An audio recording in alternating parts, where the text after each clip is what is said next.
Hi all, I've had a few teachers request a couple videos about how do we actually do things nowadays if we're not using the traditional algorithm for both kids and parents perhaps to watch. So the first strategy I'm going to tackle is division. So when we're dividing, we're hoping that students recognize the relationships that exist between numbers. So if I have a number like, let's say 480, and I'd like to divide it by let's go with like 12. Our students are not expected to know how to do that with a traditional algorithm, which means the traditional strategy that your parents would have learned in school. But we are expecting students to recognize some of the relationships that exist between numbers. So I automatically see there's a 48 and a 12. This 48 happens to be 48 tens, but it's still 48. So I can think of that and I can think of the relationships that exist. So I happen to know that there are 4 12s that make 48. So I know my answer is going to involve a 4, but as I said, these aren't just 48, this is 48 tens. So I might think of this as 48 rods, which your kids will know kind of look like this. And they have 10 little pieces that make them up.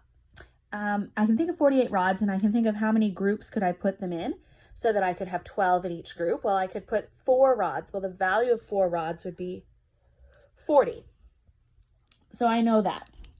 But sometimes I don't know the fact right away, and I have to look for these relationships a little differently. So let's say I have a number, and I'm just randomly picking some numbers here.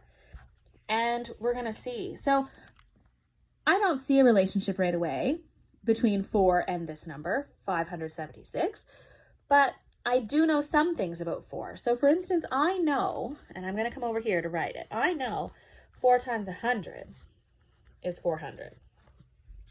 So if I do that, and I do 400 divided by 4, then I know my answer is going to be 100. But that's not my total number yet. I still have 176 left over, and I'm trying to divide that by 4. Again, I don't see a relationship right away, but I do see one that's close. I see 160. And I know something about 160 divided by 4 because I know something about 16 divided by 4. So just like up in my top answer, I can look at 48 and divide that by 12. Well, here I can look at 16 and divide that by 4. But these are 16 tens. So when I divide it into groups of 4 or 4 groups, I get 4 rods, which have a value of 40. So now I can come over here, and I don't necessarily know this answer yet, but I do know 160 divided by 4 is 40.